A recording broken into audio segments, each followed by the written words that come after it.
और अब खबरों में आगे बात करते हैं, जहां पर मुस्लिम महिलाओं के गुजारा भत्ते को लेकर सुप्रीम कोर्ट ने बड़ा फैसला सुनाया है, जिसके बाद अब मुस्लिम महिलाओं को तलाक के बाद गुजारा भत्ता मिलेगा। सुप्रीम कोर्ट ने आज फैसला सुनाते हुए कहा कि सीआरपीसी की धारा 125 के तहत अब मुस्लिम महिलाएं भी तलाक के बाद गुजारा पाने के लिए इस कानून का इस्तेमाल कर सकती हैं। धर्म से इनका कोई मतलब नहीं है। जस्टिस बीवी नागरत्ना और जस्टिस ऑगस्टीन जॉर्ज मसीह की पीठ पर ने यह फैसला सुनाया है, जहां पर अदालत की पीठ ने आगे यह भी कहा कि धारा 125 अब सभी शादीशुदा महिलाओं पर लागू होगी।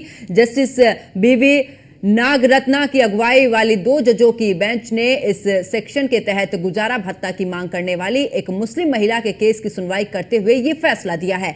इस फैसले के बाद से तमाम तलाकशुदा मुस्लिम महिलाओं को गुजारा भत्ते का जो लाभ है वो मिल रहा है। अब आपको ग्राफिक्स के जरिए भी एक एक करके बताते हैं कि आखिरकार ये पूरा मामला क्या है।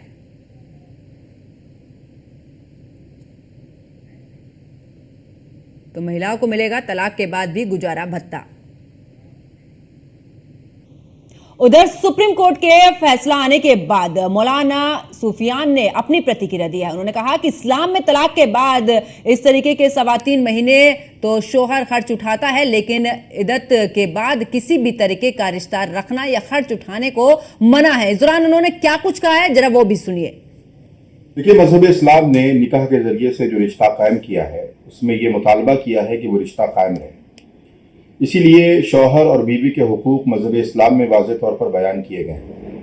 मजबूरी की बुनियाद पर या किसी गलतफहमी की बुनियाद पर अगर ये रिश्ता बाकी नहीं रहता है तो मजहब इस्लाम ने उसका एक तरीका बताया है कि आप खुला के ज़रिए से या तलाक के ज़रिए से या फस्ख़ निकाह के ज़रिए से उस रिश्ते से बाहर आकर आज़ाद हो जाएं और अपनी ज़िंदगी गुजारने का हक़ और इख्तियार रखें।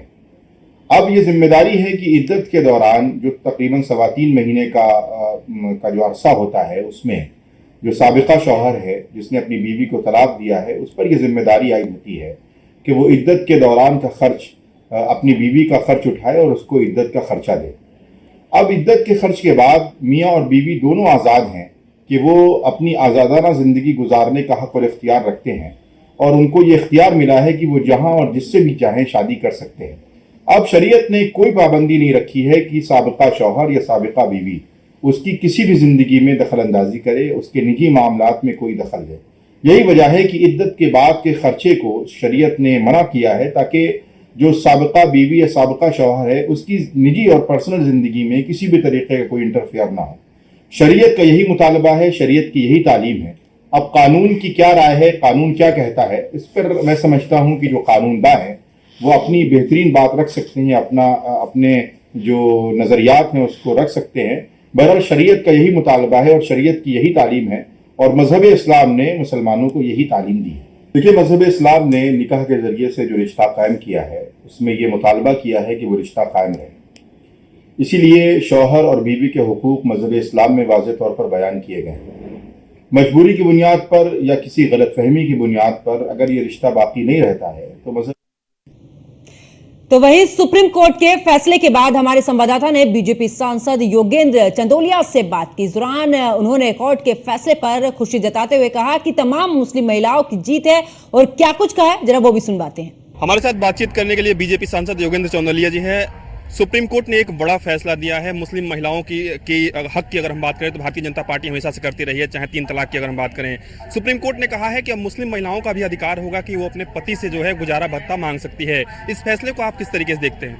ये मुझे लगता है कि सुप्रीम कोर्ट ने जो फैसला लिया है वह मानवता को देखते हुए लिया गया है। और जब हिंदू महिला जो है अपने पति से अपना गुजारा भत्ता ले सकती है तो मुस्लिम को भी अधिकार होना चाहिए। उनका पर्सनल एजेंडा थोड़ी चलेगा। देश में तो न्याय कानून सुप्रीम कोर्ट के माध्यम से होंगे, सरकार के माध्यम से होंगे, न्यायपालिका के माध्यम से होंगे, पार्लियामेंट के माध्यम से होंगे। तो ऐसा निर्णय स्वागत योग्य है। अब ये दिक्कत उन राजनीतिक पार्टियों की है जो तुष्टीकरण की नीति के तहत महिलाओं का दमन करते हैं। अब उसके बाद उनके क्या व्यू आएंगे ये भी समय बताएगा। मुस्लिम समाज के कई जो लोग हैं उनके बयान भी सोशल मीडिया पर आ रहे हैं। वो कह रहे हैं कि हम इस फैसले से सहमत नहीं हैं, हालांकि वो सम्मान कर रहे हैं। तो आपको लगता है कि सुप्रीम कोर्ट के फैसले का भी अनादर किया जा रहा है? देखिए, ये अगर उनका ये कहना टिप्पणी करना कि हम सहमत नहीं है, इसका मतलब भारत सरकार की न्याय प्रक्रिया में उनका विश्वास नहीं है और ऐसे लोगों के खिलाफ कार्रवाई होनी चाहिए। वो यहाँ से अगर हिंदुस्तान के कानून को नहीं मानते हैं तो उनको जहाँ उनका मूल है, अगर बांग्लादेश या पाकिस्तान, वहां जाकर चले जाएं। हिंदुस्तान में अगर रहना होगा तो हिंदुस्तान की न्याय व्यवस्था, कानून का पालन करना होगा। धन्यवाद। हमारे साथ बातचीत कर रहे थे बीजेपी सांसद योगेंद्र चंदोलिया। वीडियो निकेत के साथ में पीयूष तिवारी, नई दिल्ली। हमारे साथ तो सुप्रीम कोर्ट की तरफ से जिस तरीके से फैसला आया है कि आखिरकार अब मुस्लिम महिलाओं को भी तलाक के बाद में उनके जो शोहर हैं उनसे अब आखिरकार गुजारा भत्ता मिलेगा। लेकिन इसको लेकर अगर मुस्लिम समाज के लोगों की बात की जाए तो वो शरीयत कानून को सबसे पहले प्राथमिकता देते हुए नजर आ रहे हैं। उनका कहना है कि हम किसी भी इस मामले में हम शरीयत कानून को जानते हैं और साथ ही आपको ग्राफिक्स के जरिए भी आपको यह भी बताते हैं कि आखिरकार महिलाओं को, जो तलाकशुदा महिला, उनको ये भत्ता मिलेगा। तेलंगाना हाईकोर्ट से पहली बार, तेलंगाना हाईकोर्ट ने ये पहली बार फैसला सुनाया है। क्या है पूरा मामला आखिरकार, इसके बारे में भी हम आपको बता रहे हैं। दरअसल मुस्लिम युवक को पूर्व पत्नी को गुजारा भत्ता देने का यह आदेश दिया है। इसके अलावा इस पूरे मामले को लेकर क्या कुछ कहा है सुप्रीम कोर्ट ने, वो भी आपको बता रहे। आदेश के खिलाफ युवक सुप्रीम कोर्ट पहुंचा है, जहां पर गुजारा भत्ता 125 सीआरपीसी के बजाय जहां पर 1986 के प्रावधानों द्वारा शासित होना चाहिए था और ऐसे में यह मामला पहुंचा था, जिसके बाद अब आखिरकार कोर्ट ने यह फैसला सुनाया है। मामले की सुनवाई सुप्रीम कोर्ट में हुई और उसके बाद मुस्लिम महिला पति से गुजारा भत्ता मांगने की हकदार, यह फैसला कोर्ट की तरफ से सुनाया गया। साथ ही सीआरपीसी की धर्म तटस्थ धारा 125 के तहत ये जो है फैसला सुनाया गया है। जस्टिस नागरत्न और साथ ही जस्टिस जॉर्ज मसीह की पीठ ने यह फैसला दिया है कि अब आखिरकार मुस्लिम महिलाओं को भी यहां पर गुजारा भत्ता मिलेगा। सीआरपीसी की धारा 125 के तहत अब मुस्लिम जो महिलाएं हैं उनको मामले की विस्तृत सुनवाई करते हुए दो अलग अलग बेंचों की सुनवाई ने यह फैसला सुनाया, जहां पर पूरे मामले में सुप्रीम कोर्ट का जजमेंट ये रहा है कि आखिरकार अब गुजारा भत्ता मिलेगा। एक भारतीय विवाहित पुरुष को इस बात के प्रति सचेत रहना चाहिए, कोर्ट ने यह भी कहा है अपने फैसले के दौरान। और क्या कुछ कहा है यह भी आपको ग्राफिक्स के जरिए हम आपको बता रहे हैं कि आखिरकार कोर्ट की तरफ से क्या कुछ कहा गया है। पत्नी आर्थिक रूप से स्वतंत्र नहीं है तो पति को उसके लिए उपलब्ध रहना होगा, यह भी कोर्ट ने अपने फैसले में कहा है। इसके अलावा क्या कुछ कहा है देखिए, सशक्तिकरण का मतलब उसके संसाधनों तक पहुंच होगी, कोर्ट ने अपने फैसले में यह भी कहा है। तो आपको बता रहे कि कोर्ट ने फैसले में आखिरकार क्या कुछ कहा है। पुरुष को कमजोर महिलाओं की अगर बात करें तो मदद होती है, यह भी कोर्ट ने कहा है। ऐसे पति के प्रयासों को स्वीकार किया जाना चाहिए। तो कोर्ट ने अपने फैसले में इन तमाम बातों का जिक्र किया और साथ ही फैसला सुनाया। तेलंगाना हाईकोर्ट ने पहली बार सुनाया फैसला। तो आदेश के खिलाफ युवक सुप्रीम कोर्ट पहुंचा था और उसके बाद आखिरकार अब सुप्रीम कोर्ट का यह फैसला। और सुप्रीम कोर्ट की वकील जूही अरोड़ा हमारे साथ में जुड़ी हुई हैं। जूही जी, बहुत बहुत स्वागत है आपका न्यूज़ वन इंडिया पर। जूही जी, आज जिस तरीके से सुप्रीम कोर्ट का फैसला आया है कि आखिरकार जो मुस्लिम महिलाएं हैं, अब जो जिनका तलाक हो चुका, उन्हें भी गुजारा भत्ता मिलेगा, पूरे जानने की कोशिश करेंगे कि आखिरकार आज जो सुप्रीम कोर्ट ने फैसला सुनाया उसमें कौन कौन से अहम पहलू हैं। देखिए, हम ये देखते आ रहे हैं और ये सुनते आ रहे हैं कि एक औरत को अपने हस्बैंड से मेंटेनेंस का पूरा राइट है, लेकिन ये सिर्फ हिंदूज में नहीं है, ये हर तरीके से मुस्लिम महिलाओं पे भी ये लागू होता है। और हमारा जो ये सेकुलर लॉ है सीआरपीसी 125 सीआरपीसी, ये प्रिवेल किया है आज पर्सनल लॉ के ऊपर। अगर आपको मैं बताना चाहूँ, कोर्ट ने ये साफ साफ टिप्पणी करी है कि जो पर्सनल लॉ है आपका, मुस्लिम जो protection of women rights for divorce जो मुस्लिम लॉ के अंदर आता है, उसके ऊपर ये सीआरपीसी को रखा गया और इस 125 के तहत उस औरत को गुजारा भत्ता दिया गया है जो कि तलाकशुदा है। तो हमारे इस 125 लॉ जो सीआरपीसी है वो ये कहता है कि अगर कोई भी औरत, चाहे फिर वो किसी भी हिंदू हो, मुस्लिम हो, अगर वो अपने हस्बैंड से मेंटेनेंस क्लेम करना चाहती है, वो इवन आफ्टर डिवोर्स भी मेंटेनेंस क्लेम कर सकती है इस एक्ट के तहत। और जिस तरीके से आज डबल बेंच जजमेंट स्पेसिफिकली मुस्लिम महिला को इस तरह का राइट दिलाया गया, तो अपने आप में ये बहुत ही ज्यादा जरूरी था। इस तरीके के जजमेंट जो अपने आप में एक नया भारत की शुरुआत करते हैं जहां पे कोई भी औरत हो जिसमें भेदभाव नहीं रखा गया है। बिल्कुल। और जूही जी, आखिरकार जिस तरीके से कहा भी गया है कि जो महिलाएं कमजोर हैं, आखिरकार वो किस तरीके से आगे गुजारा कर सकती हैं, उनके साथ में बच्चों को लेकर भी किस तरीके की कस्टडीज में? देखिए, जो औरतें कमजोर हैं उन्हें न्याय अपने आप जब मिलता है तो वो अपने आप सशक्त होती हैं। हमारी जो जिस तरह का हमारा कॉन्स्टिट्यूशन है या जिस तरीके के हमारे पास राइट्स हैं, प्रोटेक्शन ऑफ वुमेन राइट्स, या जिस तरीके के हमारे लॉज हैं, वो अपने आप में ये एक कदम पहल करते हैं कि आप उठो और अपने हक के लिए लड़ो। ये 125 सीआरपीसी सेक्युलर लॉ है जो कि कहीं भी ये नहीं कहता कि किसी भी वर्ग की महिला इसमें केस फाइल नहीं कर सकती। यहाँ तक कि हम कोर्टों में इस एक्ट के तहत जो डॉटर्स होती हैं, बच्चे, उनसे भी जो डॉटर्स हैं, बेटियां हैं, उनसे भी केस फाइल कराते हैं अपने हस्बैंड की तरफ। तो ऐसा नहीं है कि इस केस में आप जो है केस फाइल नहीं कर सकते, आपको पूरा हक है, आपको राइट है पूरा। रही बात कस्टडी की, कस्टडी भी डिपेंड करती है कि आप किस तरह से कस्टडी पाना चाहते हो। पहली बात तो 7 साल के अंदर अंदर जो भी छोटे बच्चे हैं उन सबकी कस्टडी जो है महिला को ही दिया जाती है। अगर किसी एक्सेप्शनल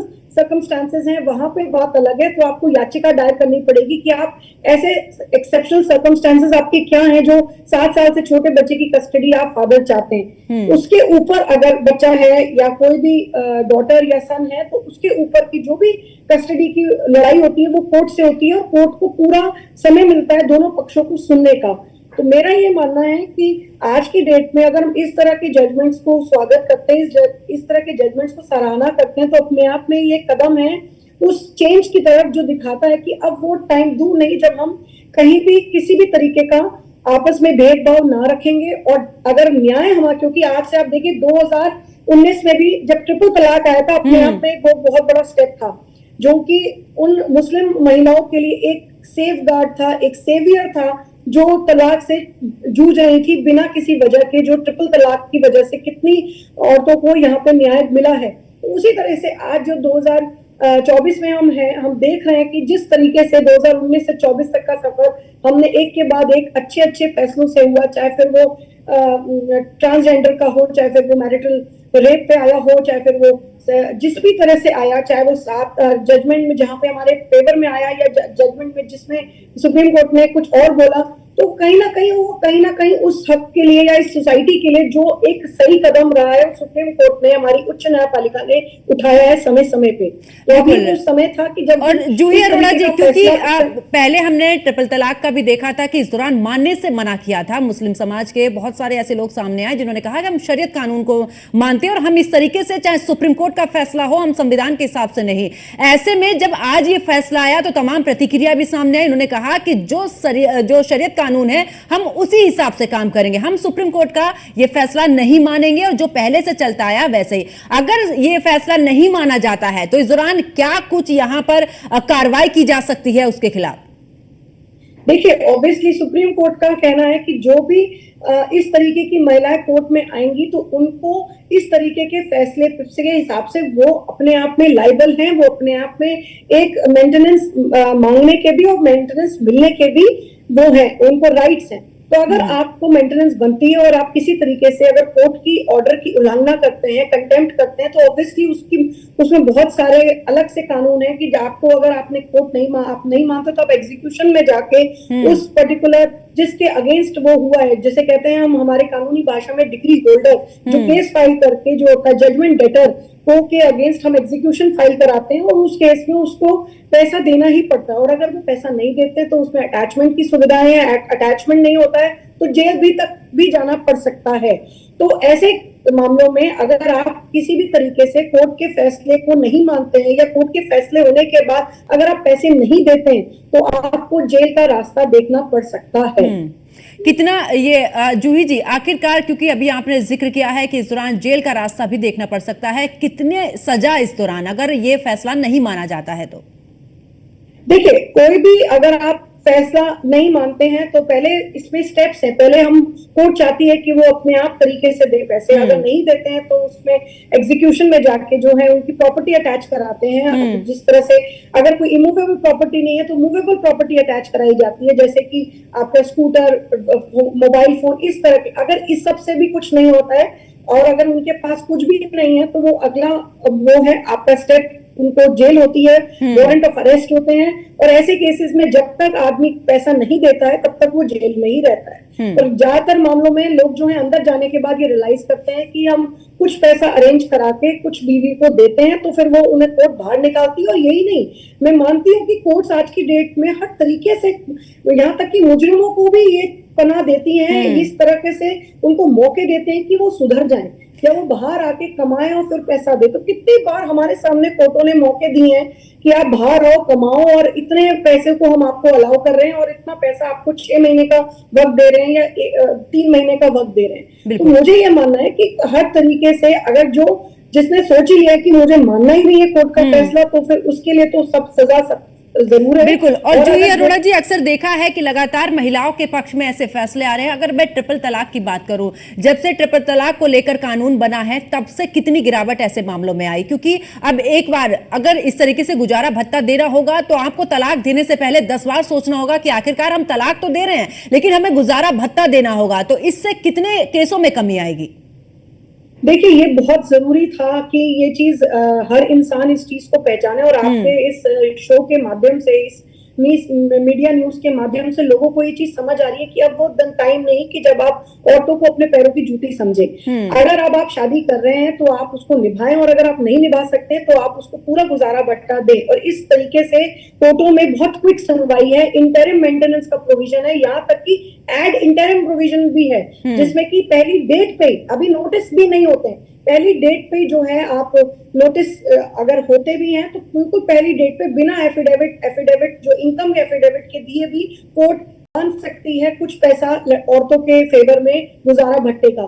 तो इस तरीके के केसेस जो हैं काफी मामलों में मुझे लगता है कि वक्त के वक्त समझते हुए चीजों में कमी भी आई है, पर क्योंकि लोग आज की डेट में ये चीज समझते हैं कि वो कोर्ट से खेल लेंगे या उन्हें लगता है कि हम अपने हिसाब से महिलाओं को रखेंगे, तो वो अब टाइम नहीं है। काफी चीजें आई हैं और इस चीज के अब यहाँ तक कि देखिए कोर्ट ने तो लिव इन रिलेशनशिप को भी बोला है कि जो औरतें लिव इन रिलेशनशिप में वो भी अपना हक मांग सकती हैं, वो भी गुजारा भत्ता मांग सकती हैं। तो ये जो 125 का सीआरपीसी का दायरा, ये सिर्फ मैरिड वुमेन पे नहीं है, ये अनमैरिड वुमेन भी मांग सकती है, मैरिड वुमेन भी मांग सकती हैं, और डिवोर्स वुमेन भी मांग सकती हैं, और यहाँ तक कि जो लिव इन में रहती हैं वो भी मांग सकती हैं। बिल्कुल। चलिए, बहुत बहुत शुक्रिया जूही अरोड़ा जी हमारे साथ जुड़ने के लिए और इतनी बड़ी जानकारी देने के लिए। तो आखिरकार आज सुप्रीम कोर्ट का एक बड़ा फैसला है जहां पर कोर्ट ने क्या कहा है, और साथ ही आपको बता रहे ग्राफिक्स के जरिए भी कि साथ ही आज सुप्रीम कोर्ट ने जो बड़ा फैसला सुनाया, लेकिन जिस तरीके से ट्रिपल तलाक पे भी हमने देखा था, जिस समय पर उसको लेकर भी फैसला आया था, उस समय पे भी शरीयत कानून को लेकर उसका भी हवाला दिया गया था कि हम नहीं मानेंगे। लेकिन ऐसे में कानूनी कार्रवाई अगर आप नहीं मानते हैं तो आपको जेल भी जाना होगा, और इस दौरान तमाम जो कार्रवाई है कोर्ट की तरफ से वो भी की जाएगी। तो ऐसे में एक बार फिर से एक बड़ा फैसला मुस्लिम महिलाओं के हक में, यानी कि अब आप तलाक देंगे तो आपको गुजारा भत्ता देना होगा। मेरे साथ फिलहाल इतना ही। आप देखते रहिए न्यूज़ 1 इंडिया। नमस्कार।